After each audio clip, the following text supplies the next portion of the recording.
Welcome to the Interracial Alternative. I am Abby, and today we are going to talk about the ladies. We're going to talk about ladies or women, and we're going to talk about how can I say? Because I always try to be very PC and tactful, but I'm gonna try to keep it that way for this whole life because I like to keep it clean. I do have a vocabulary that I like to use, and so it doesn't need to be filled with profanity. But we are going to talk about women living their lives and not being saviors and not, I don't know, craving control, if I can put it like that.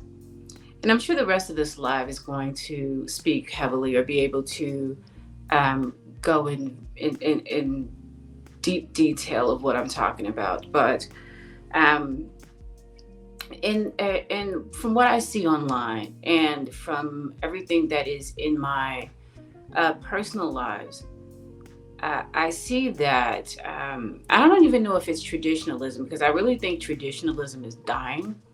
I really do think it's nearly a thing of the past. Traditionalism, as far as relationships, is not the norm.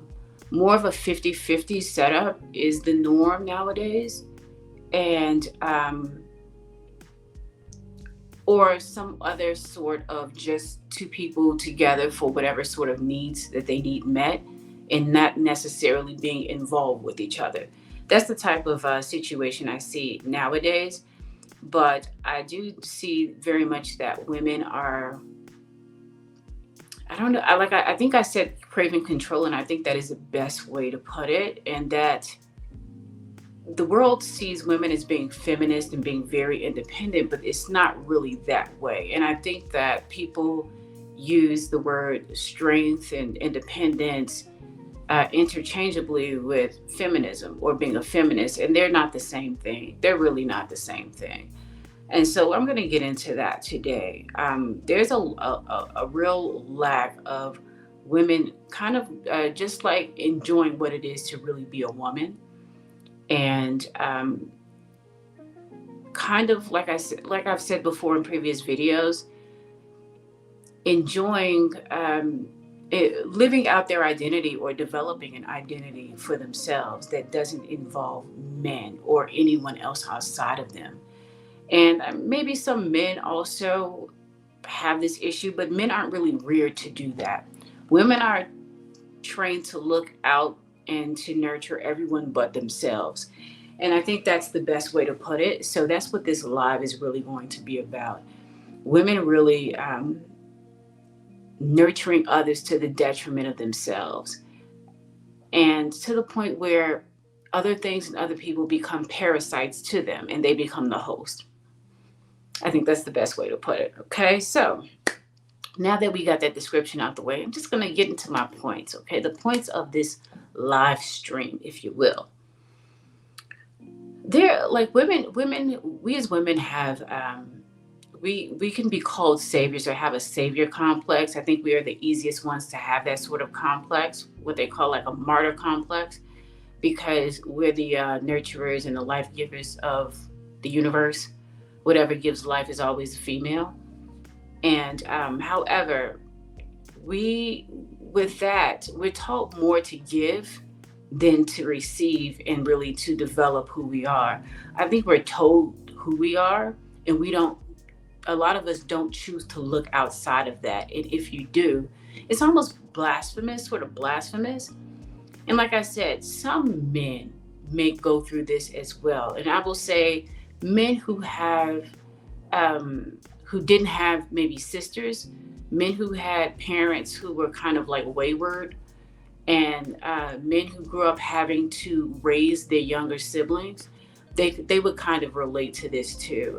Men who were, let's just say, were not given or allowed a childhood, they can kind of relate to this too. Because my channel is for both men and women. However, women have this a lot worse because women are not really allowed to really look after themselves or get really involved in themselves without being called selfish or conceited or vain or anything. Anytime you care about yourself as a woman, those are the titles that, or those are the labels that other people will give to you.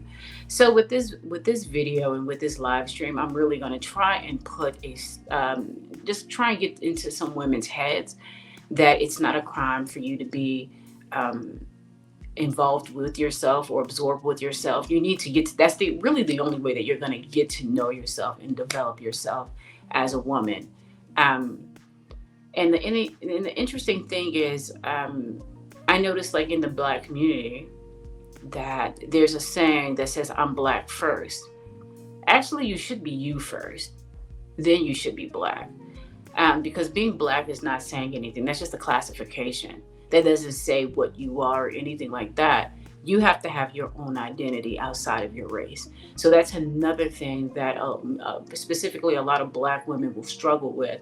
They feel that they need to be the saviors of the race. They need to, the race will collapse without them. I mean, in some ways it would, but maybe it would need to if you're the only thing holding it up. Maybe the race would need to collapse, or you should let that happen if no one else is going to hold it up besides you.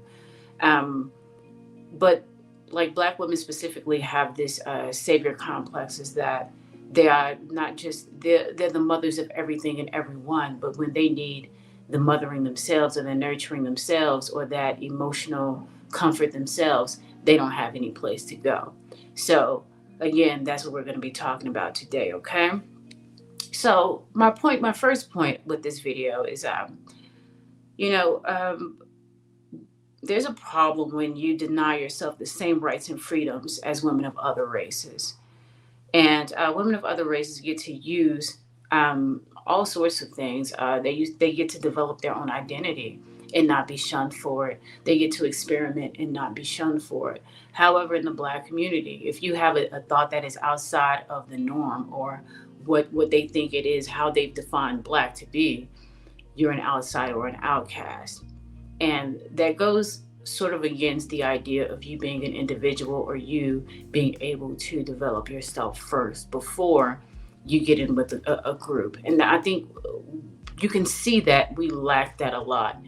And a lot of times when we get into conversations, we always bring our race into it.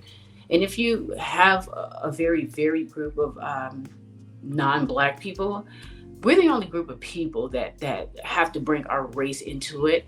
And I kind of noticed that, and I kind of like, if I am watching or into a lot of Black YouTube and I'll hear that, I have to really check myself in my personal life, because me being Black is not an issue, or it's not the reason why I'm going to do anything.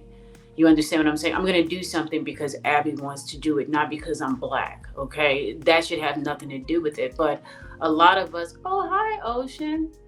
A lot of us really identify with just the fact that, well, we're Black, or we have to tell everybody we're Black as if they can't see it. Well, maybe you're a unambiguous Black woman, so maybe they can't see it, but you'll hear it in our speech a lot of times. Well, I'm a Black woman and I'm this a Black, or my Black this or this Black. And you have to really check that, because you being Black is not the answer to everything. And it shouldn't be in the question of everything too, if you understand what I'm saying. And I am going to touch on it because I am an older woman, and I know YouTube will kind of shut you down. You get too racy, but I'm not going to get racy, but I'm going to tell it like it is this evening. Okay. Okay. So, like I said, other women of other races get to enjoy a lot of different freedoms. They get to experiment with a lot of things, and it's okay for them. But when Black women do it, it's instantly demonized, and that's something that I never understood. All of a sudden, a thing becomes dirty, or it becomes wrong when a Black person does that. And this is among Black society. This really only exists in Black society. It doesn't exist in white society. As a matter of fact, another Black person would tell you not to do something before a white person would tell you. And often the white person isn't even telling you not to do it, because they're doing it and they want you to join in. If you've ever listened, if you ever paid attention. But it's us that say, oh, well, oh, you can't do this, or we don't do this, or oh, and hold on, I'm gonna get to the body count conversation too. This whole body count thing, I'm you just wait and see. Okay, but I've noticed that in a lot of our social situations, and even just being online, there's a black way to be, and it doesn't involve any experimentation. It doesn't involve you being in touch with your being. If you're a female, sexuality is like, it's just a no-no. And yet we know that sexuality is a big part of our society. It's a massive part of our society. Not just that, but it's a massive part of who you are, of your identity. Men get to go ahead and explore their sexuality from a very young age. It's okay. They're never shunned about how many women or how many men they actually, how many women or how much sex that they have. Men are never like curtailed for that, but women are, and that's an interesting thing. And does that really happen in white society? I'm just saying, if you really think about it, that's kind of rare, because if you've gone to mixed high schools or diverse high schools, you'll know that people of other races were living their best lives even in high school. And guess what? They still got married. But you as a black woman, no, your sexuality has to be for who God knows what. I mean, maybe if you're getting impregnated, it's okay for you to be impregnated, but for you to know what exactly, yes, it's completely different. Exactly. I mean, it's almost becomes our prison, So we have so many women who don't know. I mean, we have women who don't know what their vaginas look like, And I'm not saying that pejoratively. I'm saying that we're talking about anatomy and biology. We're talking about women who don't even know what their bodies look like or how their bodies really function outside of sex, and that's a problem. And that's because we're associated with this sort of culture, or with this sort of racialized, I don't know, way of being that doesn't benefit us at all. And I mean, it's 2022, and you think certain things would die, but that hasn't died. It still stayed the same. We're still going through a lot of that, and I think the only thing that's going to change it is women to start changing it and saying, no, I'm a woman. Just like you look at these other women, you look at these white porn stars who got married. Pamela Anderson got married. Kim Kardashian got married. All these other ones got married. But why can't your black face do it? What's wrong with you doing it? See, in my personal life, I don't live according to that. A lot of my friends will tell you, I don't live according to blackity black rules and all of that. Matter of fact, if you do, if you bring that up around me, I will out you. I would definitely out you. Like I will cut you off. I will cut ties with you. I don't live like that. They say, I remember back in the 90s, there were so many public Girls Gone Wild ads. Yep, with only white girls. Exactly. This was a major television network. That is very true. I remember that. What was it, Joe Francis? Or yeah, I think his name was Joe Francis. Yeah. So yes, less judgment on their end. Right. Absolutely no judgment. Like I said, and guess what? They got married. Those same women got married if they wanted to get married. And some of these women got married and may even call themselves a feminist and be real feminists. You understand what I'm saying? So, I mean, this bias, the sexual bias that we have to deal with, it's only going to end when we end it. And I realize that it's only going to end when we end it. And one thing I have to say is that, some of us black women, and I'll probably say from my generation on up to boomers, have this fake morality about sex. And then they'll use everything. They'll use the Bible, to try and justify it and all of this. My thing is this: if you're a woman and you have a body, no one should come between that. No one should come between your relationship with your body. And that's something that you need to form as a woman. That's extremely important. I don't care what race you are, white, black, Asian, whatever.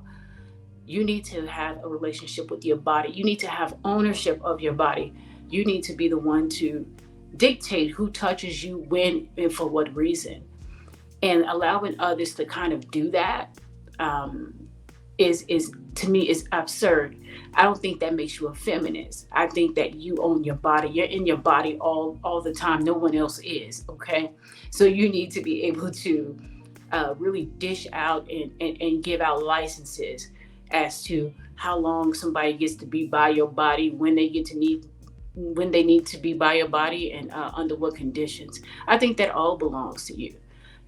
I mean, I'll be straight up. Like I said, I'm an older woman. I've lived on 3 continents. Okay, and I know what women do out there, and I know that there's a very big difference between women who are sheltered, or women who are like trapped or imprisoned by their sexuality, and women who just live their lives and use their body as they want.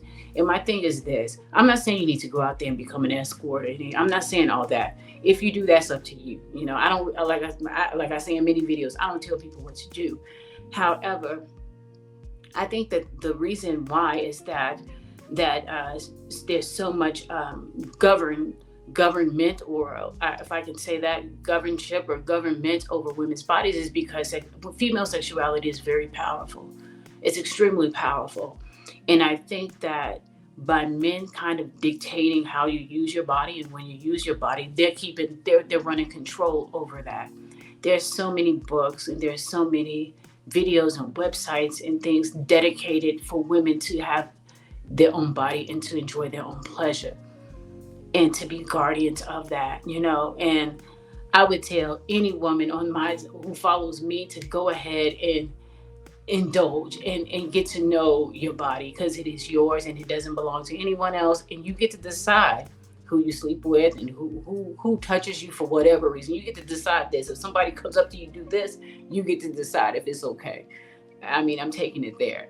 I think there's a big problem with that, as to where you see, like, Black women, we have to sit up there with chastity belts on, and we get to watch other women go ahead, like you said, do girls gone wild, flash this and flash on boats, and flash at the tennis court, and do all this, and sleep with all this, and you get to see white girls be on OnlyFans and do all this, but your Black self is like, oh, I can't do it. Oh, what would they think of me? They're gonna think something of you anyway. I hate to tell you. If I can just tell you the truth, they're gonna think about you anyway. Nothing's gonna stop them from dragging you. If you've been on this internet, nothing's gonna stop them from dragging you. People are gonna feel the way that they want to feel about you. You may as well live your best life. And the funny thing is, they don't drag these other women for doing it. They trying to marry these women. These women are the ones that make how many figures a year? 6, 7 figures a year. But they trying to tell you. Who's trying to tell you you can't do it? You understand what I'm saying? And you know what? I was watching this person's YouTube. I won't say his name, because sometimes I like him and sometimes I don't. He has a lot of subscribers. He has over 100K subscribers. But he did a video, and it really just made me realize some things. He did a video about this one white female YouTuber, who it was a little bit fishy about her stats, her internet stats. But the bottom line is that she got a lot of people or a lot of men contributed to her Venmo or Cash App and all that other stuff, and they gave a lot of money to her. So much so that she was able to buy a car. I think after a month or 2 months or something like that. And he said that she was sort of a scam, but whatever. But she got it. And his question to his audience was that, do you know a Black girl who has that type of power to do that, to get money like that from people? Do you know a Black girl who's bad like that, to get that? And I could have named a ton of Black women, but these women, they're actually professional models, and travel the world and sought after. But the thing that really drove me was something that, why, if you want to say the average Black girl, he was like, oh, the average Black girl can't do that. The average Black girl can't get online and get all these men to give her money. Well, you want to know why?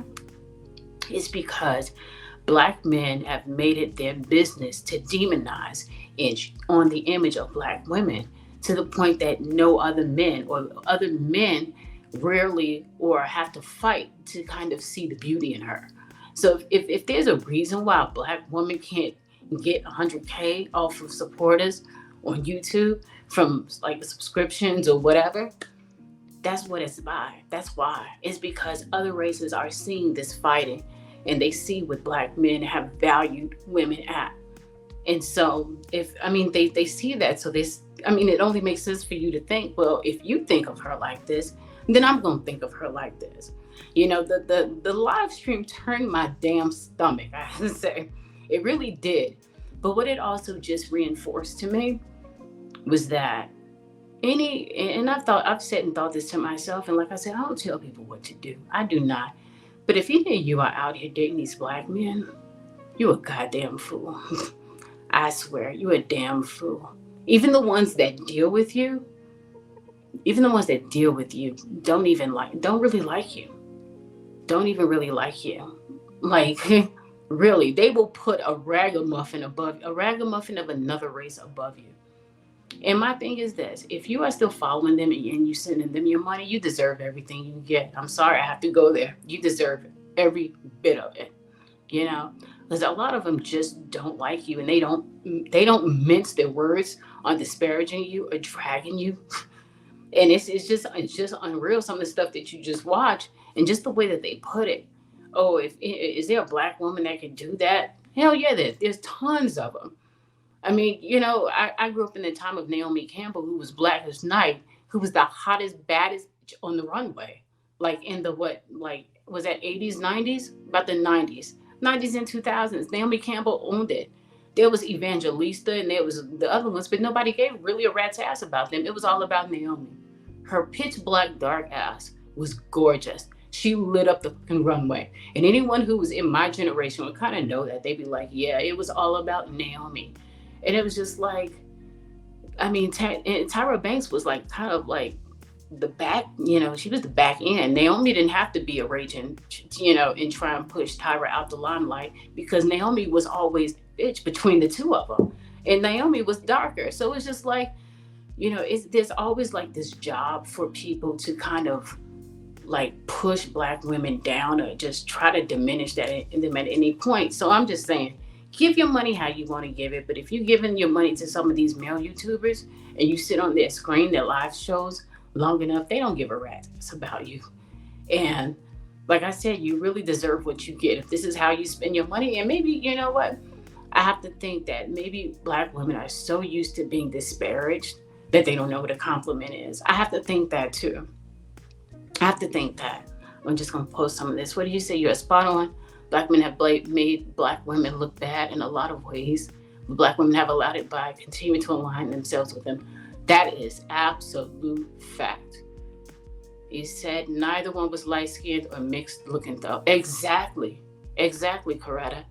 Exactly. They were both like, I mean, I think Tyra's maybe my color.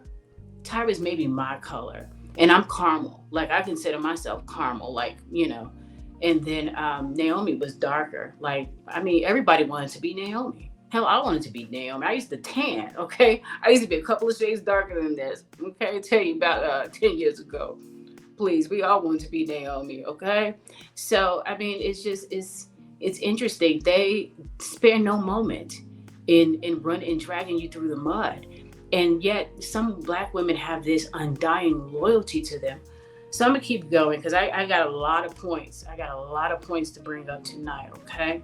So yeah, like I said, okay, so we get to watch other races of women be pedestalized. And I guess the only time you're supposed to enjoy sex is when you're impregnated. Some of the messages that I get from men, and they were really firing up today. And they were firing up over my video that I did about the beta males and weaker males. And one was telling me, oh, women are delusional and in thinking that you have to accept weaker males and the only type of woman that's going to be good for a weaker male is a domineering woman. All this stuff, I was getting a lot of these messages. And the thing of it is that, with these black men who write to me, the reality of it is this, because I don't really, you all know that I don't like to You said Tyra was peanut butter. Exactly. Exactly. Neither of us are light skinned. Right. Not at all. We're right about caramel color. And Tyra's eyes are about this big. They're about that big. But it's like, a lot of these men that write to me, and there, anytime a woman talks about women kind of like getting, like they say, getting on your square, that's an old term or old phrase that they used to use back in the 80s or 90s or something like that, being on your square. It's the same thing as following code or keeping up with code. Women need to have their own individual codes. Women need to live their own life, create their own rules that you live by.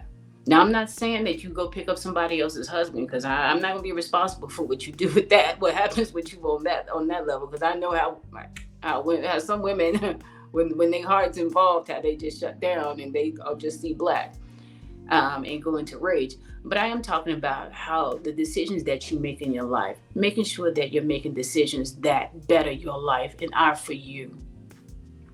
And I see that a lot of women don't do that, especially black women. Black women are so, uh, they say they call them male identified. It's not that you male identify, you're just race identified.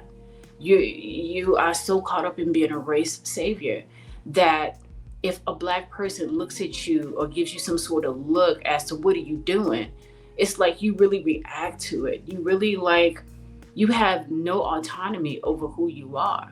You're only just a part of a group, and there's no other race that's really like that. And people think, well, they say, well, Asians are like that, and Asians who what? Asia is massive, China's massive. Asia who what?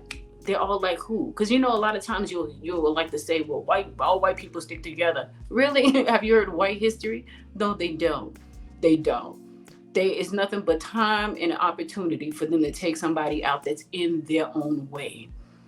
If we think we are watching white people or following after white people like as close as we think that we are, we will see that they do for their own benefit, that they look out for themselves, and that women do too.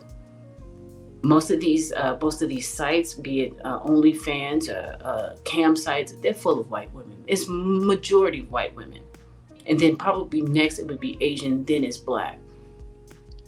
And you don't think that they have any like quote unquote shame or anything? They don't give a rat's ass. And a matter of fact, as long as, especially speaking of in Asia, because I lived in Asia, and matter of fact, as long as these women are paying the bills, these men will back them. They don't care that they're a cam model or OnlyFans.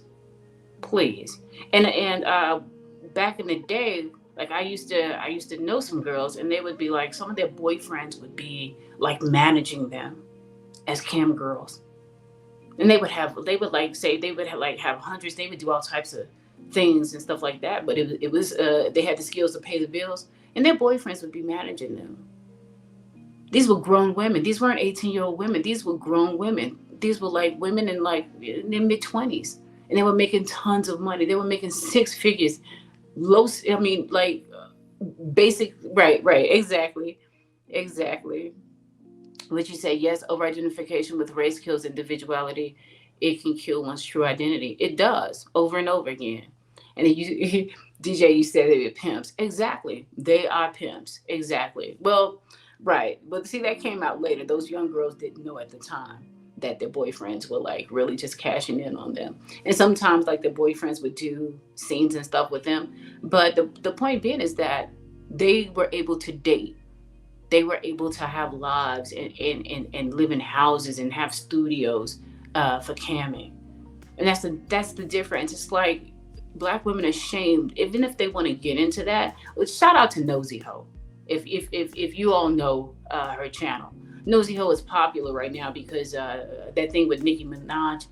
But she says a lot of things that I know for a fact, and she's in the industry. And she's a virtual sex worker. Shout out to Nosy Ho. Absolutely true. She will tell you about how women of other races make all this money just in the cam industry. And black women that sit up there and be like, oh, I'm too big. Oh, I'm not pretty enough. I'm this, I'm that. And then if you watch Nosy Ho's live stream, she'll be like, okay, If you think you too ugly, okay, then bye. Get out my room. Okay. You think you too fat? Okay, bye. Get out my room. Her room is funny. It's funny. Make sure you like when you come in the room because she goes off. But exactly. She tells you about what goes on with men, and it's the truth. I did one video. If some of you are my regulars that watch my videos, my uploads, I did one video telling women to date more than one guy, and some women lost theirs. They were like, well, what are we going to do about the regular guys? Or what are the normal guys going to think about us? What do you mean the normal guys? That's what I wrote. I was like, what normal guys? Men live for themselves. They do whatever they want to do. Do you think if a man is quote unquote talking to one female and he meets another female that offers him sex, do you think he's not going to get it? He's not going to take it? I mean, you understand what I'm saying? It's just like, it's insane. It's like we live for the approval of men who don't even really want us, who don't even need to say that they want us or not. But we shape our lives and mold our lives for the approval of complete strangers. And it's crazy. And then we go later in life, we become 40, 50-year-old women, talk about how virtuous we are and that we haven't had a man in 80 years, and we think that's cute, or we think somebody that we're going to get some sort of prize because we haven't had sex in like 90 years. No, you look crazy. I'm sorry, you look crazy. All this that's running around out here, and you who are you waiting on? Prince Harry? I mean, even he. Anyway. Right, exactly. That's why the sex industry is successful. Exactly. And not only is it successful, but trafficking and what goes on in other countries, like they say, South Korea is number. They said at one point, this was some years ago, and I heard this when I lived there. They said that sex trafficking was like the number one income, or was the number one profit for South Korea. That's how much it was there, and I knew it was like really going on there. It was just the order of the day. The sex industry in South Korea is the order of the day, but and their women start off young. Their women get a lot of plastic surgery. You can go to a Ganya Magoo, get your plastic surgery on, get you some hips, buy you some hips, buy you some tits, whatever. And it's like, even in Asia, it's like nothing. And some of these women do that just to get a man, just to get a husband. That's something else. But exactly, it's just the order of the day in some parts of the world. But the thing of it is that still, men know that these women do this, and they're not exactly shamed for it. If they don't want a woman that's doing that, or if they don't want a girlfriend that's in the industry, they just won't choose one. They just won't mix in with them. But they don't waste their time bashing them. They don't waste their time saying, oh, you got a high body count. No other race of men says that. Like white men, Asian, they don't say, oh, you got a high body count. Even to a damn sex worker, they don't say that you have a high body count. I mean, unless you're dating a virgin, you wouldn't, like, I guess that would matter. But my thing is, what makes you worthy of dating a virgin? What makes you worthy of dating a woman, period, or a girl, period? Like, what do you have to offer someone who has kept himself chaste for you? What do you have to offer? You have to really ask that. What do you bring to the table so that a woman would only save herself for you? What do you have to offer? And see, that's the question that a lot of people can't answer. A lot of men can't answer. You're not bringing anything to the table, but yet you want a woman to only have to save herself her whole life for you. And she never knew if she was going to meet you, but she just out there holding out. And see, that's some BS that a lot of black women will hold on to, waiting for some mystery black man on a horse or something. Hell, I mean, even white women realize that the white knight ain't coming. Even these white women are on the horses now, like the diver, honey. They on the horses themselves now. Okay, it's like, what are you waiting for? And I'm saying it because you see a lot of older women, even boomers of my age, my generation, talking about like they get some sort of prize for not having sex or not enjoying their body. This is the only one you have.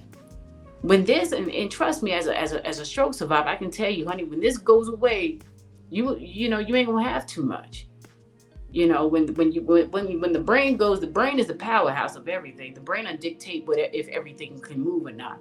But once this goes away, you won't have anything left. And so you mean to tell me you can't enjoy it? You have to get permission to enjoy your own body?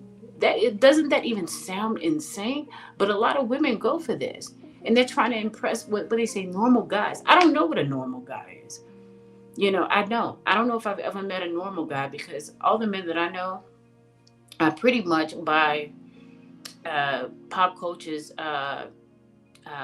definition, they're probably sick and perverse. I mean, men have very odd sexual tastes that they're not afraid to indulge in. It's only women who kind of live this full morality that, want to explore what they like. And my thing is, you don't even know what you like until you try it. You understand what I'm saying? I'm not saying you need to go out there and run up and down the block and streak and go lay up with a whole bunch of women of the opposite sex or the same sex. I'm not saying all that. But what I am saying is that your body is yours. You need to figure out what you like. Exactly. You need to figure out what you like and how you want to use your body. That's nobody else's decision. And so many women are just out here just really trying to shape their lives so that they get chosen by men. And I have to ask them, what man are you waiting to get chosen by? And then some of these women, no offense, hey, you still like black men. Like I said, you on your own with that. However, what do they have to offer you for that? If you become a born again virgin, what do you have to offer? Because these black men, they're not in the church. The gay ones are in the church. The black men aren't in the church. So if they so chaste, think about that. If they so chaste and want something so pure, wouldn't they be in the church looking for one? They outside the church waiting for the church to let out. And then they pounce on the young girls. What's his name? R. Kelly, he was at the school. He wasn't about learning. He wasn't trying to be a teacher or an educator. He was in a parking lot waiting for school to let out. And then he pounced on the girls. You see what I'm saying? I mean, we have to it's like we ignore everything that's going on around us. And we listen to like these mythical stories. I guess maybe that's our version of a white knight is some mythological black man that is going to grant us something for never having sex with anybody. And then I guess he's going to show us or he's going to break us down. Parking lot parking lot pimp, but exactly. But it's true. I mean, I think that's what it's about. That's what maybe we're expecting some mythological black man to come that's going to grant us something for this low body count that we have.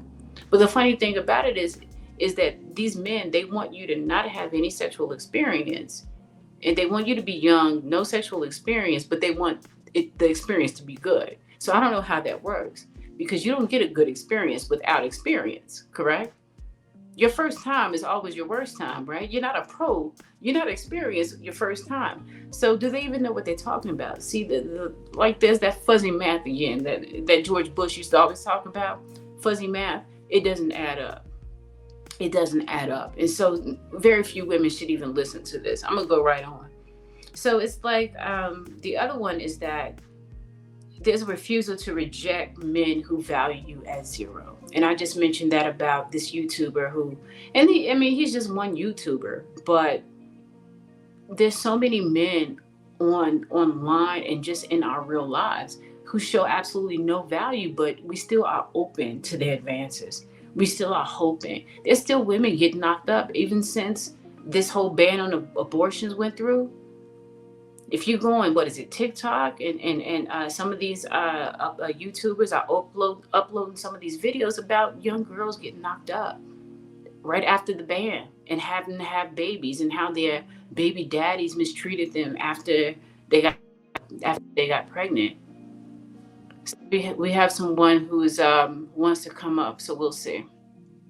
He said parking lot pimping. So we're going to see what this person has to say.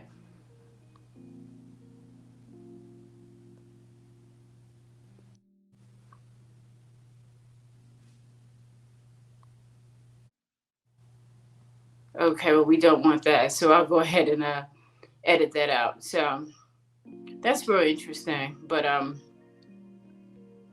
all these men who have absolutely nothing, how do they stay an option? we have to ask women, how do they stay an option?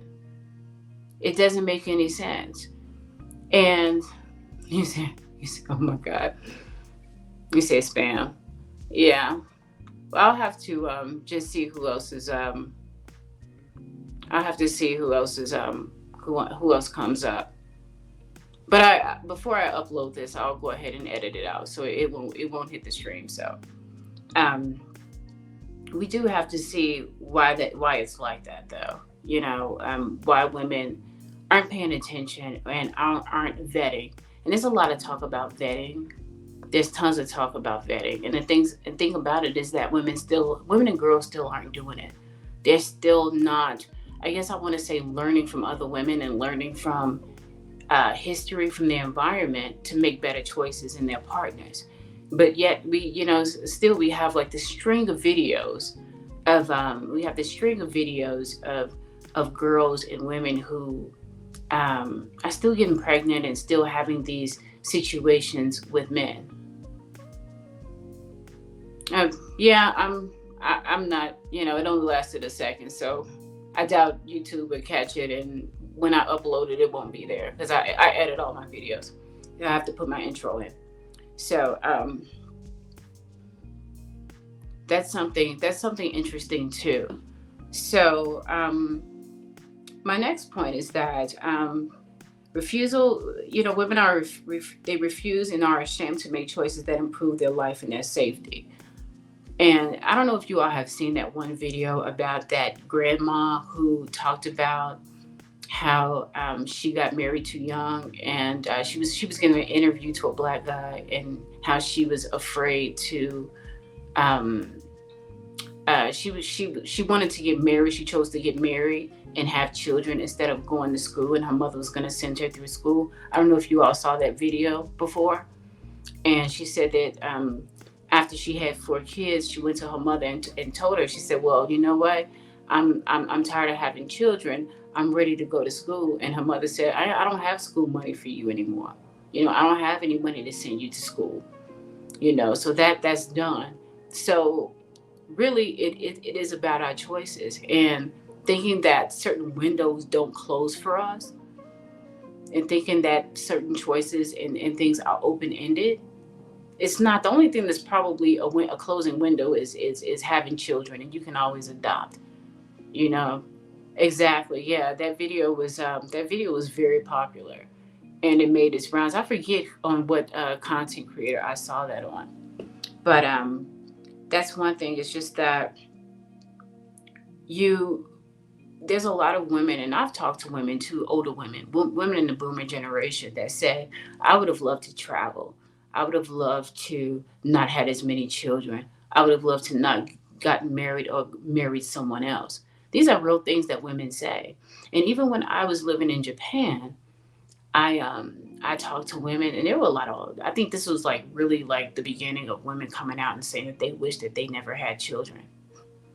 Like, I think this was the start of that. And this was maybe like, what, 2013 or something like that, something around then, where you had a lot of women coming out online saying, I wish I never had children. And these were white women mostly. You probably couldn't pay a black woman to say that at that age, not especially not on camera. But there's a lot of women who feel like, and if you go on Reddit, people just speak their mind on Reddit.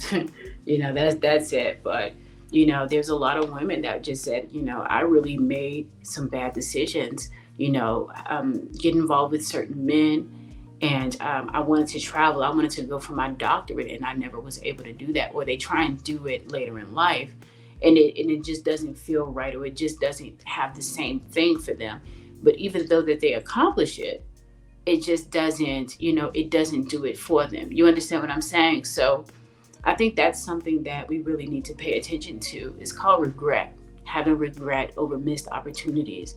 And that can happen to anyone of any race, male, female, any gender, any race. And I think the thing of it is that we need to just kind of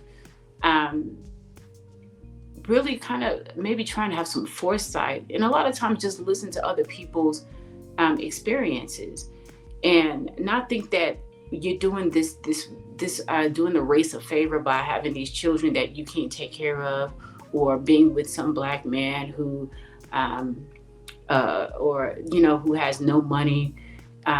There's this one video that I spoke with Tanya TKO, and I plugged her on one of my last videos, and she had recently uploaded a video about a black woman and a black man who had like a family. I think they had about 3 kids, and an older woman, like a grandmother type, was saying that he couldn't stay there. Her and the children could stay there, but he couldn't stay there. I don't know if you all saw that video that she uploaded. And it's very true. And the older woman probably didn't feel safe with him in the house, even though, she was helping out his wife and his children. But she was just like, you can't stay here.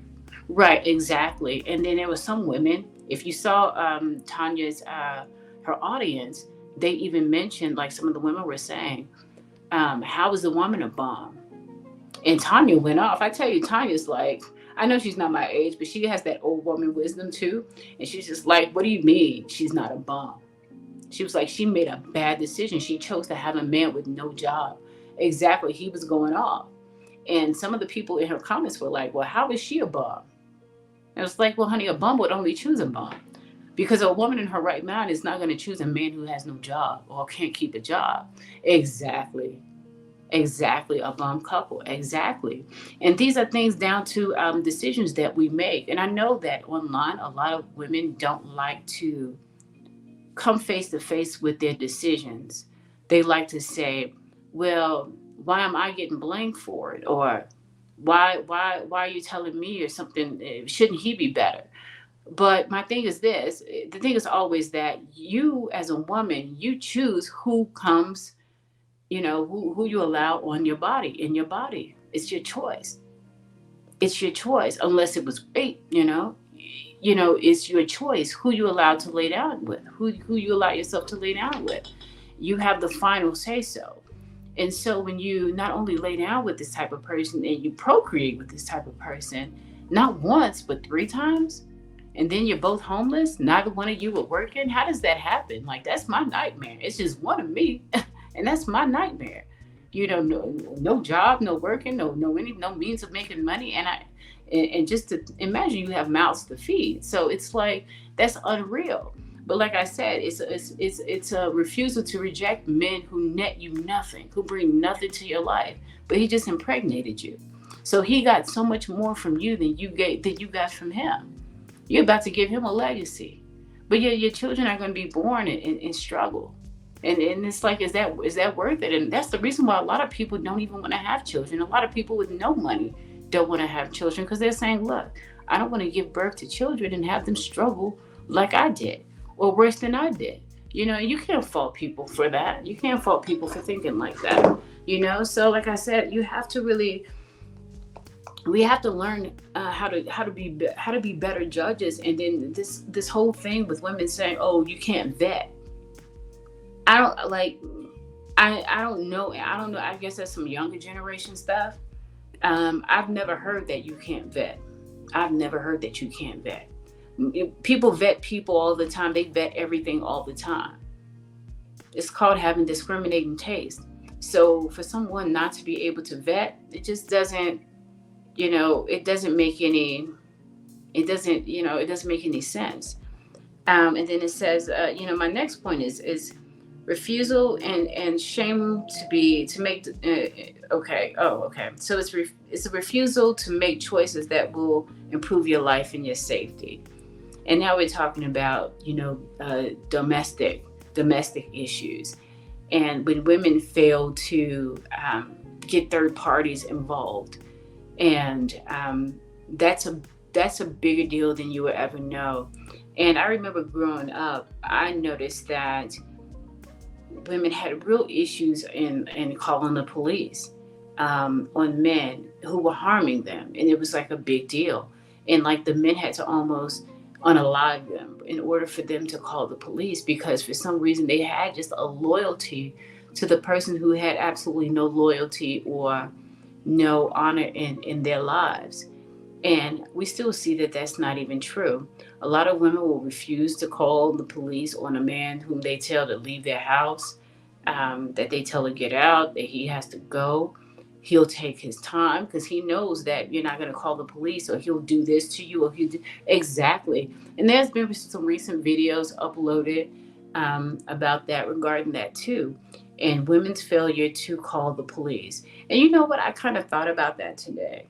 And you know what I linked that to? I linked that to, I know women who, and I know families who have a problem with authority, meaning that they tell their children, eyewitnesses. I know parents who tell their children whom to respect.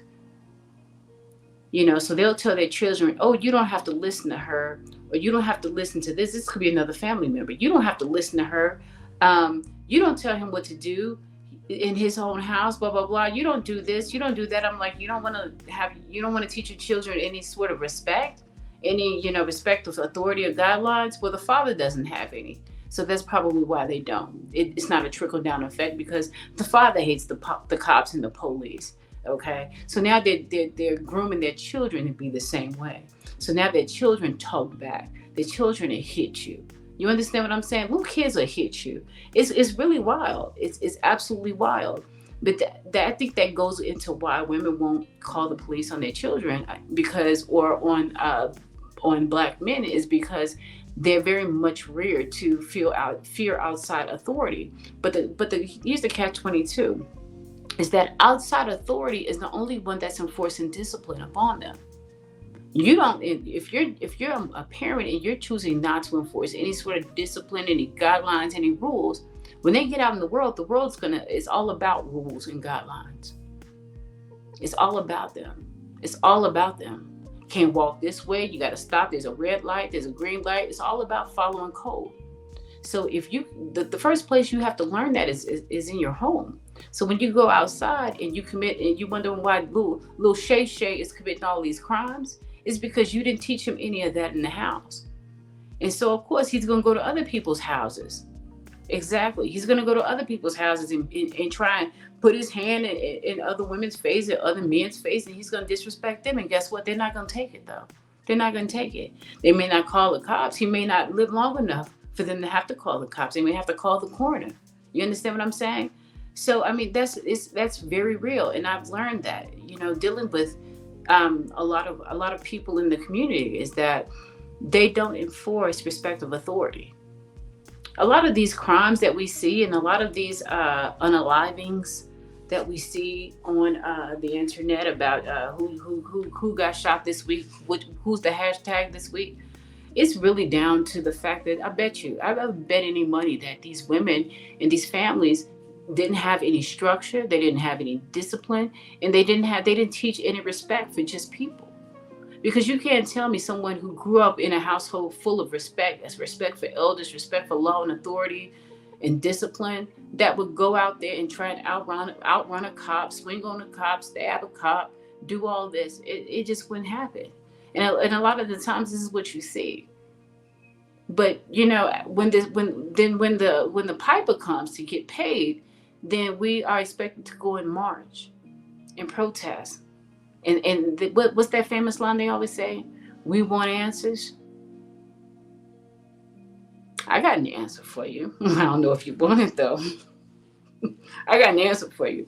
My answer is, you reared that little bastard up with no rules, no guidelines, no respect for anything. So guess what? When he went out into the world, they gave him rules, guidelines, and disrespect. Exactly. They gave him exactly what he failed to learn. They gave him a lesson. The lesson you refused to teach him was a lesson that the world taught him. And so they balanced out the score. So now you can tell the coroner why, maybe the coroner has answers for you, for your questions, But you should know, because you raised him to be that way, And this is what we see all the time. And it's the same thing. We want answers. Really? Well, I got questions. Why didn't you raise them correctly? Why didn't you instill any discipline in them? Why did you tell them that they can run from the cops? Why did you, and we see just things like this all the time. Why are you fighting the teacher? Why are you throwing rocks at the teacher when the teacher told you to put your phone away? Why did you still have your phone out? Why did you want to hit the teacher when they took your phone away? When they told you that there's no phones allowed in class. Like things like that. We see this play out all the time, all the time. And we want to blame the authority figure, but we don't blame the child. And I don't understand that. That doesn't make any sense, and it doesn't stop it from happening. It only continues to happen. And it's like jail is not a party where you meet new people. It's not a social club. Going to jail is actually a bad thing. You shouldn't want to go there. You understand what I'm saying? So it's like there's a whole different mindset, and it's us failing to instill that in our children at any cost, because we feel like they don't need to worry about authority, or that's maybe the man, or whatever they do is you're going to be the victim. So they just beating up on you, they just messing with you, things like that. They just messing with you, or they just don't like black people, so this is what they do to black people. Really? Is that right? And so my next point is willingness to put yourself in harm's way to protect men who won't do the same for you. That's also a big one, and that ties into the last one. There's so many. I can talk online. I mean, I can use online as an example. There's so many women who follow these male YouTubers. And some of them they will watch a male YouTuber call them a B and still go on the panel. They will work alongside with these rough men who say a black this and a black that, and still support them and send them cash apps. I mean, I have no idea what's up with women. They'll go on the panel. I could rattle off some male YouTubers, black B, black this, black that. And they'll go right on this panel, send them a cash app, and do all this. And I'm like, really? Really? Because if he didn't know you, he would assume you were the black bee that he was just mentioning. What makes you different? Why do you think you're different from the black bee that he's talking about on his live stream? Oh, because he knows you? Really? Think about it. Piss him off and see, won't you be that black bee that he's talking about? There's just something that's just off, or just, I don't know. There's this thing that where he's not talking about me. Really? Really? I don't know why you think that.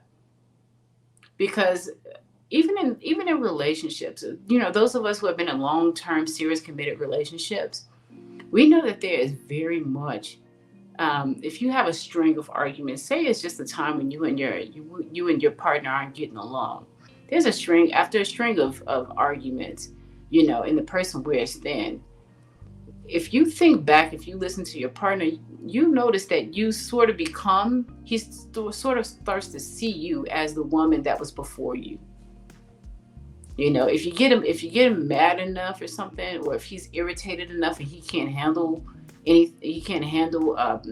communicating properly, he may even slip up and call you the same thing that he called the last one. You understand what I'm saying?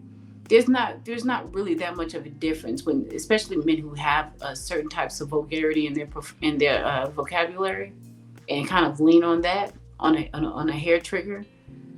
Why do you think you would be different? It's really interesting. But yet, like I said, women send their money to him, and not to mention that the protests and the marches.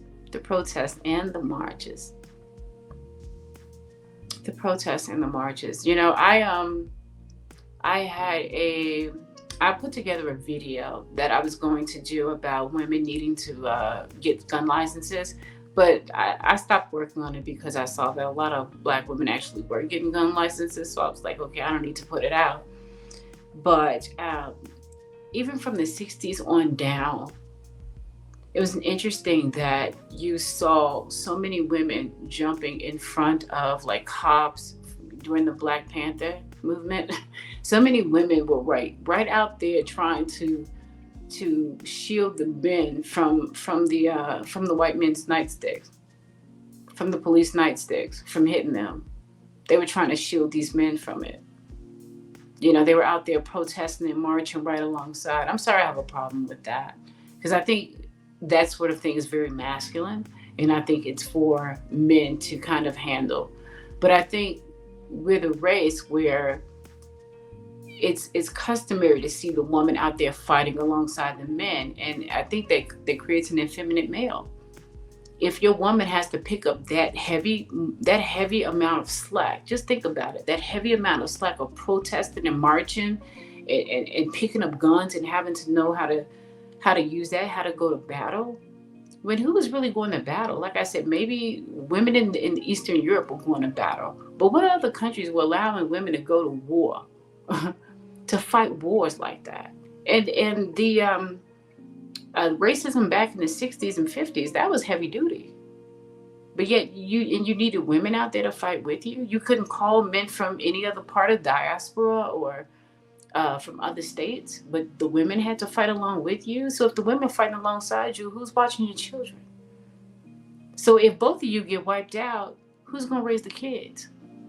You understand what I'm saying? It just never looked right to me. It never looked right to me. And yet black women still do it, and they feel like that's a sign of them being black or something. But and I don't understand it, because what it is a sign of you not being feminine. And so you can't wonder why he calls you a man. You wonder why he says you're too masculine. Then maybe you need to stop marching and protesting. And I mean, well, you should troll a gun, because you may need that gun for little Shay Shay when he come through your window. But otherwise, I mean, you have to wonder why you're so masculine, but yet they want you to fight their battles at that, and that's something. How many years? Hmm. You said black men had black women brainwashed from the very beginning, just crazy. Yes. I got to do a side note. Did anyone see? There was a snippet. I only saw a snippet of the video with Don Lemon. Don Lemon, I think he was talking about Queen Elizabeth's death and her passing, and I think he was mentioning something slavery. I caught the end part of it, and he was talking to a reporter or someone who was like a spokesperson for Buckingham Palace in England. And I think Don Lemon had asked her something about, would she apologize about slavery, or would the royals apologize for their role in colonization or something like that. And the white reporter, the British reporter, said, well, they were sold by, basically her point was this: they were sold by black men into slavery, by Africans into slavery, to the royals, to the colonialists, the colonizers. So if anyone owes black people reparations, she said it's the Africans. Did anyone see that? And Don Lemon didn't know how to respond. Did anyone see that? It's Googleable. I'm gonna re-Google that. A lot of people's jaw dropped when he said that. He had no response. He had no response for that. But that was an interesting clip. It was a brunette reporter. It was a female, and he asked her, I believe it was about with the royal family, with the royal family. I don't know why he's sending me that. With the royal family, want to apologize or make up for slavery or something like that. Yeah, check it out. Check it out. And she was like, you need to go to the Africans for it. I was like, that's what she said in so many words, that we're not gonna make an apology, but go ask the Africans. That was something, and John Lemon had no response for it. It was really interesting. So that's something to think about. I won't say people are rewriting slavery, but people are getting real savvy and saying that, don't forget that you were complicit in it. Just something to think about. Just something to think about. He said there's a similar conversation going on about the movie The Woman King. I heard about that movie, but I haven't seen it. I haven't seen any advertisements for it or anything like that. Because I don't think I've seen The Lion King all the way through. So I don't know if it's the same type of movie or if it's a spinoff. But yeah, I've heard about that mermaid video, but I've not really watched anything Disney since the 80s. So I also don't really too much know about that. Um, okay, I talked about that. And I also wanted to talk about, um, to wrap this up, because I'm over an hour, just kind of wrap everything up about the choices we make, and kind of shunning other people who do not make the same choices that we make. It says the tribe the movie focuses on sold Africans into slavery. And that's interesting. I'm gonna have to Google that. He said, but they are being held up as heroes in the movie. So you're saying it focuses on the tribe that sold Africans into slavery? See, my thing is this, and I got this very interesting message today, because I just want to tie that in. I don't think that the the bulk of Black Americans will not. They're not going to deal with that. They're not going to deal with that. Dahomey tribe? Is that for real? Dahomey?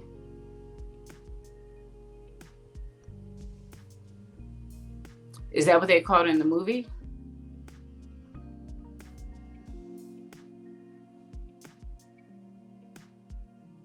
Or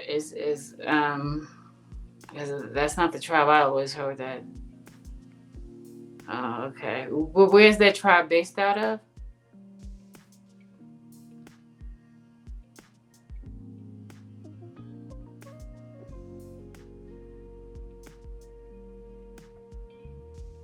Is that West Africa or Caribbean or?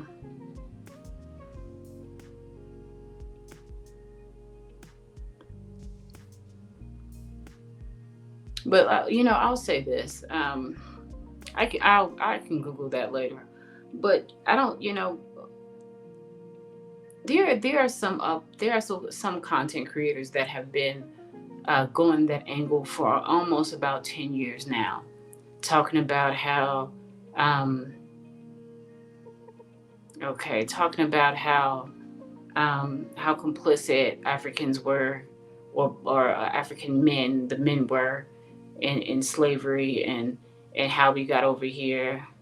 Yeah, West Africa. Okay, because I was just saying, it's a lot of West Africa. I tell you, it's a lot of West Africa. That it's a lot, because remember the slave ships were coming up in Ghana. Okay, so I'll just leave that alone. But the slave ships were coming up in Ghana too. There's a lot of movies, folk that focus on Ghana. So um, you know, I'll just kind of leave that there. But there have been some female content creators that focused on that, and those content creators. Well, I think they're kind of underground now, but they have always been called to carpet for that. Because and the thing about it is, there's a lot of women, especially like boomers in my generation, that are just so sold. If they really know the reality of men, I almost want to say, just men who they are, and men in slavery, or black men or African men in slavery, and how this whole thing works. A lot of them would have nervous breakdowns. A lot of them wouldn't even be able to handle it. You understand what I'm saying? There's a lot of denial that is going on, and that some people are waking up. It's like, what is that? Body snatchers of the Close Encounters of the Third Kind. Is that the one with the body snatchers? It's almost like that. It's almost like these people in denial, and they like pods or something. There's a lot of that that's going on. There's a lot of women that don't want to know the truth, that will ignore the fact that um, that black men are kind of the way that they are, and that men have the appetites that they have. There's a lot of women who just want to be in the dark because it's easier for them. They want to sweep it under the rug. And I know when I came out and I first started doing content, I mean, I'm still pretty much in a Zen way, but I always knew like the duality of both, the good and the bad side. I just didn't kind of want to have a dragging channel. I just didn't want to have a channel in which all I did was just drag men. I didn't kind of want that. I did want to speak of the balance and the goodness of men, because there are some good men out there. I'm not saying they're perfect, and I'm not saying they don't have appetites that we as women don't understand. But I think that for the most part, we as women do not understand their sexuality. We don't understand male sexuality at all, and we don't understand our own sexuality, which is paramount. Which is paramount. You understand what I'm saying? It's very much paramount. Like I said, shout out to Nosy Ho, because she spills the beans on her channel and she talks that talk. Like I said, if I wouldn't have traveled as much as I have, and like talked to as many people, different types of women from all walks of life, and probably if I wasn't born in the time that I was born in, where prostitution was a little bit glamorized with movies like Butterfield 8, Push One, if you know that movie with Elizabeth Taylor. It's a classic, still a classic. It's an American classic, as well as Breakfast at Tiffany's, another American classic. Those movies are all about prostitutes, honey. Okay, so America has a very different view on prostitution, and trust me, it's not what you do, it's how you do it in this country, and that's why so many of their women are not demonized for it, but black women are, because I guess there wasn't, but yet I don't know, wasn't there black exploitation, and but black women were like cheesy, I don't know, escorts or cheesy prostitutes or something, and whatever. Maybe in some of those black exploitation movies, but I didn't see too many of those. I don't really watch a lot of that trash growing up. So, um, I mean, that's something to keep in mind. So it's not as if America or the United States demonizes um, prostitution and women kind of owning their own sexuality. It's just a matter of how they do it. It's like Bahamadia, this old, if you know about Bahamadia, if you into old school hip hop, she had this song called "It's Not What You Do, It's How You Do It," and it's true. And that holds true all over the world. So it's like, I mean, there's so many different types of lifestyles in France, in Germany, all types of different lifestyles. Even in Asia, people are a lot more, or you can say sexuality is a lot more fluid, and it's up to you how you partake in it. It really is, but it's even weird, or it's not. People are somewhat ashamed to say that they don't have an active or balanced sex life, especially in Europe. It's kind of unheard of that you don't have some sort of a sex life. They have all types of sex clubs and things in Berlin and all types of stuff. I mean, I'm telling you, this world is what it is. It's designed for people to for people to come into a playground and have fun. You know, so it's up to you to define what fun is for you, and to place all your restraints on how you want to do it. But my point always is that it should be your restraints, it should be your code, it should be your guidelines, it should be your decision. It shouldn't be society's decision because you want to make some mythological man happy, or you want to be chosen by some mythological creature that doesn't even exist, because these men are out here doing it. You think these men get up on YouTube and they tell you they go to these foreign poor countries. I don't know. I've never. I mean, I lived in Vietnam for a little bit, and and I had to get the hell out of there. So I don't know how these men are actually going from a first world country to such a poor country, even to look for sex. But anyway, they go up there and they tell you how they buy, and they give you all this money, and or they take a certain amount of money, some few $40, and give them to the girls in some of these Spanish speaking countries. And I mean, listening to it as an American, it's like, what? But at the same time, it's like this is that guy that says that, those black men that do that, they're not the first black men to do that. I mean, they're not the first black men, they're not the first men to do that. It's what they call it, sexual tourism. It's quite popular. It's extremely popular in Asia. It's in some, like I say, um, it keeps some countries going, you know. But like I said, you know, you have to decide what what's right for you and when, and design your life for yourself. That's the best thing you can do, is to design your life for yourself, not for someone else. Am I from the U.S.? I am. I am from the U.S. So I mean, that's something that I really, that's like the main point of my life. That ladies need to live their own lives and stop it with this fake morality, trying to use the Bible. Someone wrote me this message today, and I think I'm gonna read it because I kind of loved it. But you know, oh, they were talking about how shameful it is, and how the white man is the enemy. The white man is the enemy. Okay, so that's always interesting. Yeah, the white man is the enemy, and um, how how do I talk about them, or how should anyone date the white man, or the enemy, as they put it, because of what he's done. I'm looking for this message because it was so interesting, and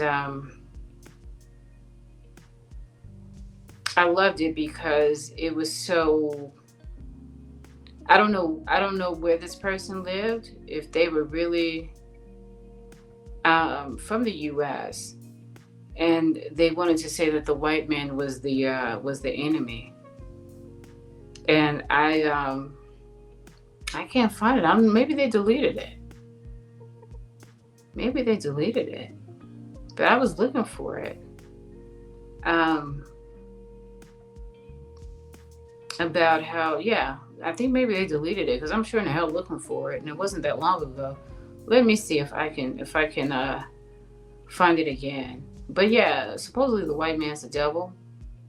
Um, I guess I don't know. Maybe they don't get out enough, because I know tons of devils. Okay, I know tons of them,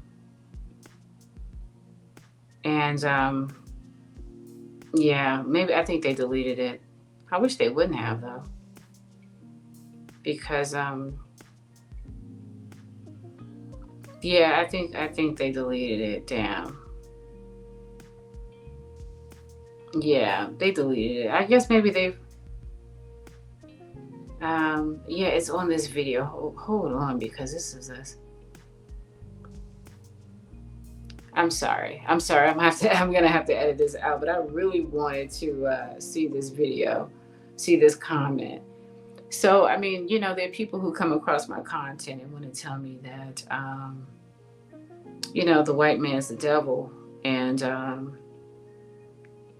that, you know, I guess black women should not be considering them,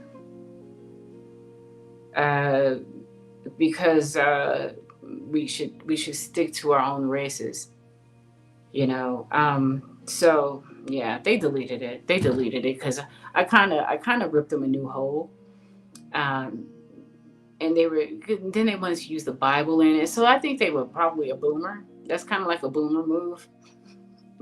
So I think they were a boomer, and they were writing in talking about he's the enemy and all this. And I'm like, I think the enemy is really the person who kind of terrorizes your neighborhood, whom you have to take to court to get $2 child support, whom you have to call the cops, who diddling your daughters, your sons, um, maybe even your mother. I mean, I just went in. I just went in. Yeah, you know, the boomer generation. You're right. You know, there was a boomer. So, um, and then they wanted to use a Bible talking about something with Israel or something or whatever. And I'm like, sweetie, who gave you that Bible? That we speak in English right now. I'm like, we're speaking in English. So you're speaking their language, but you want to call them the devil. Like, you got to make up your mind. You can't recite their book and then call them the devil for the book that you praise and you're kind of using as a standard of measurement. So I don't know where this person lives or where they're based out of. I don't know. But I know plenty of black devils that challenge the quote unquote white devil. We can say all men are devils if we, like I said, if we really know about their sexual appetites. I mean, there's nothing that they won't shove in a hole. Okay, but they're not the only ones. Is my point. They're not the only ones messing around with animals and all and doing all types of, if you want to say, risque things. Okay. Right, probably some Hebrew Israelite. But my thing is, gone are the days where shaming women for wanting better lives and for wanting stability, and it doesn't make any sense. And there's this whole conversation about quote unquote black men being at war, where when you're at war, there's no war going on here. If there were, they'd be dead out in the street. Point is that isn't it known that to the victor the spoils? So if there's a war going on, then wouldn't the women go to the women typically go to the winner of the wars? They typically do. The women are typically conquered. They're like casualties of war. Women are typically casualties of war. So if the black man is at war with the white man, then wouldn't we naturally go with the winner? That's typically how it goes. If you look at war, that's how it went with all of them. I mean, when the Japanese conquered Nanking, they had the Nanking massacre. The only reason why they didn't take, you know what, I can't even say on YouTube what they did, but there's a documentary called the Nanking massacre. Okay, I can't say what they did because they shut me down. But trust me, the only reason why they didn't take a lot of those women with is because those women were unalived. They unalived those women after. Okay? War is a brutal thing. They not in war. War is a brutal thing. Black men can get up, go to work, pay their light bill, drive Mercedes Benz's, own businesses. This is war. Well, hell, the Chinese would have loved that type of war back in the day. They would have loved that type of war. The Koreans, they would have loved that type of war. Hell, because that's better. That's better than what some Koreans live like right now. Uh, that's called war. The Vietnamese would love that war today, because some Vietnamese, they even sleep outside. There's a lot of poverty in Vietnam. Ho Chi Minh lived there.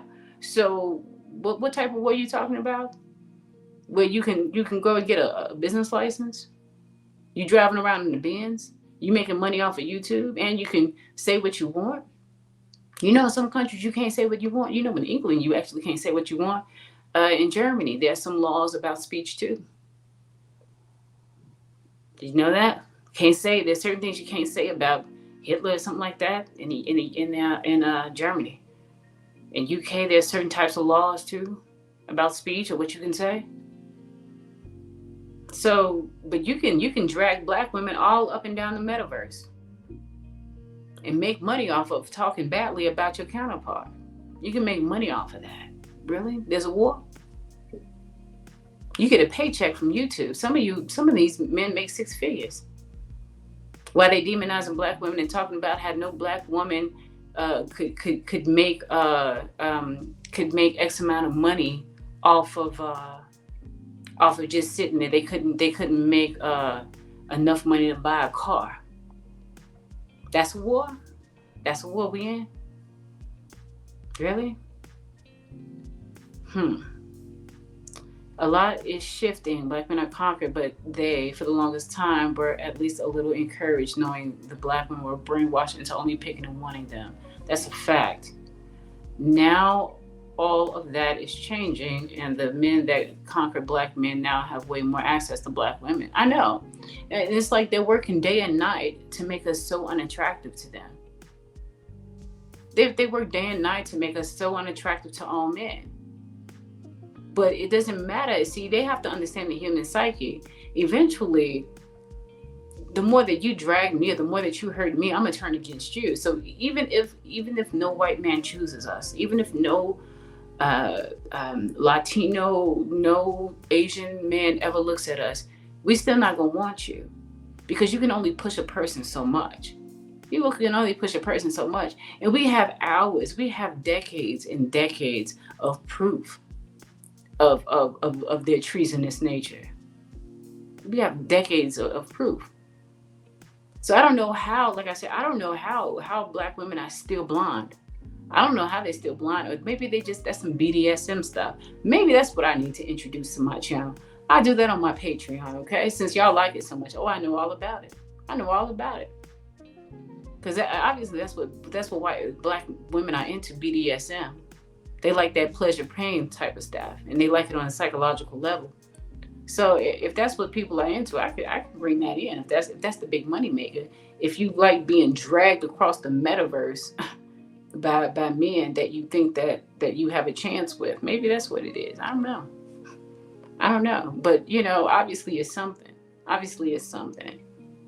It's something. It's something enough that women will not decide to live their own life. That women choose to wear their hair a certain way. Women would. You know what? The reason why so many black women were overweight, and I watched this happen. This has been going on since the 90s. While black women decided to pick up so much weight was because black men said that they like women thick. And the only way that they could be thick was to eat more and become a little bit more obese. And so now they're the first ones to call you fat. But they said that they like big butts and they could not lie. Remember? All the rap songs had girls who were quote unquote thick.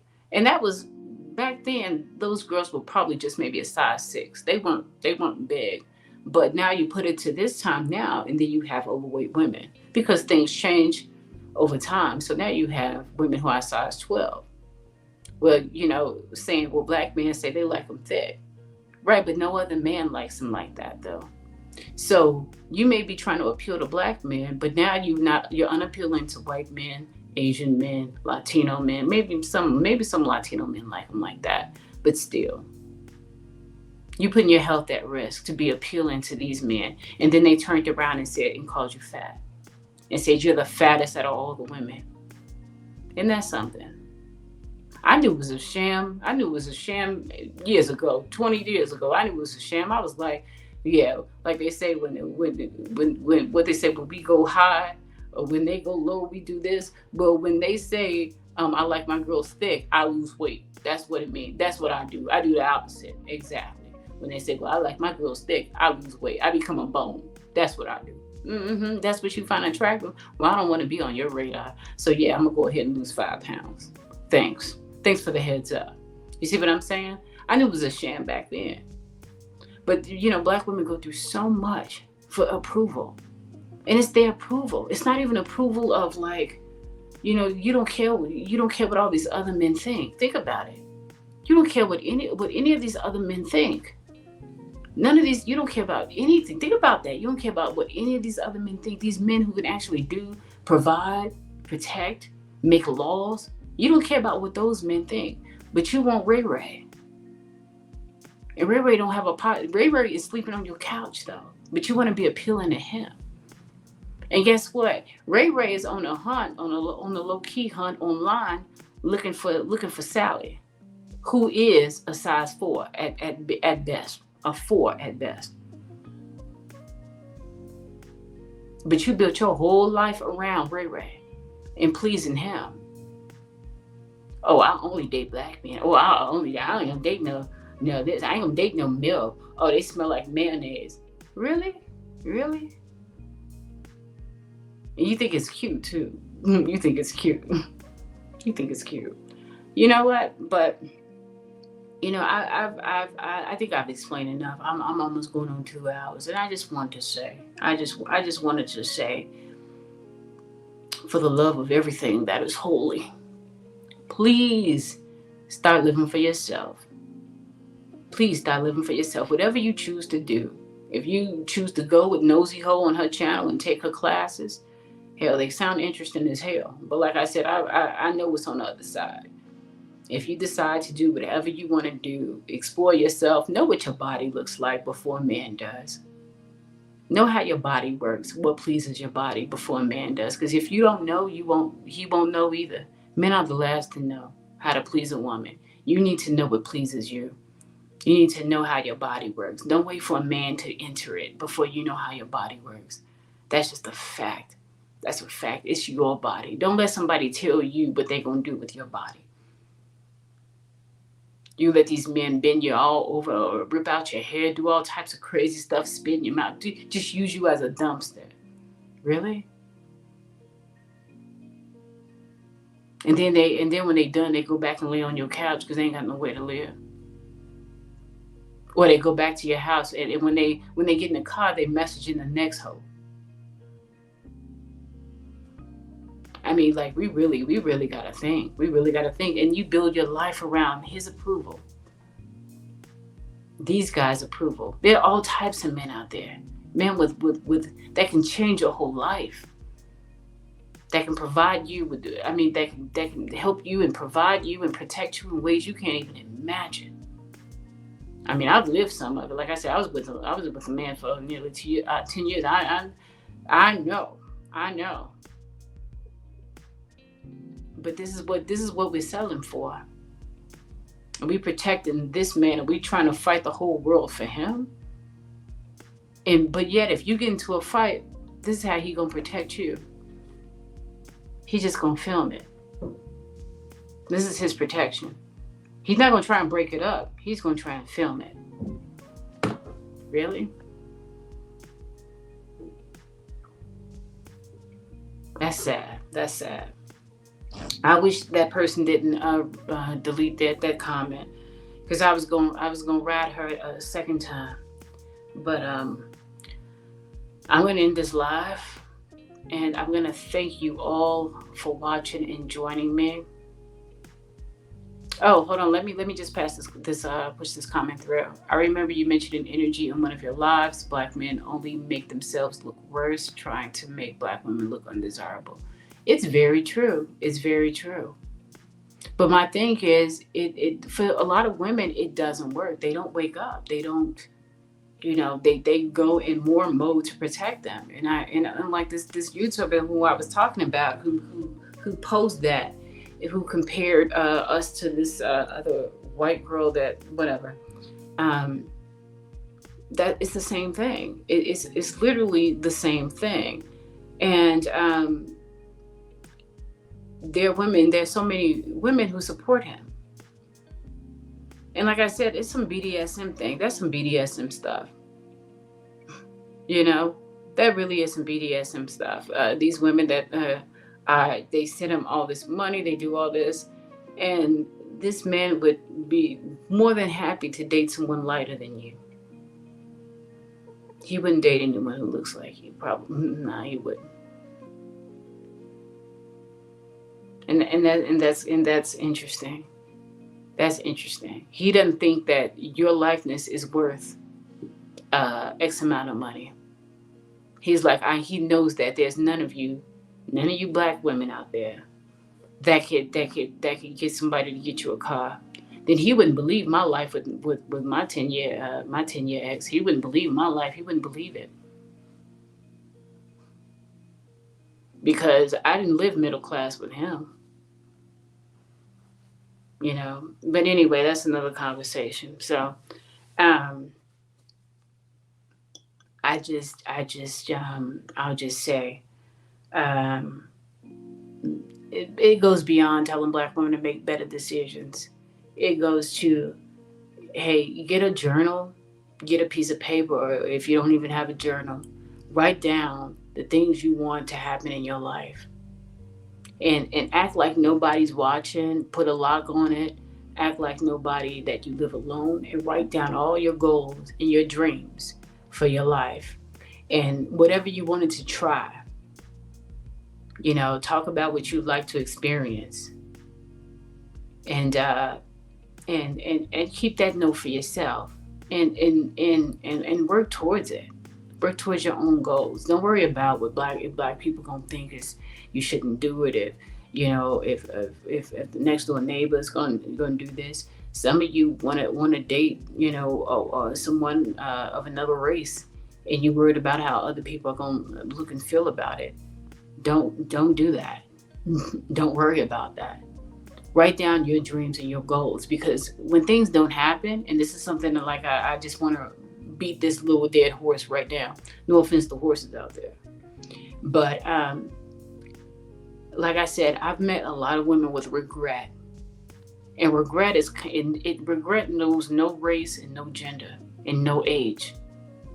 And I'll tell you one thing, that's the worst thing you ever want to do, ever want to have, is regret over something that you wanted to experience in your life, but you get to a point where it's impossible.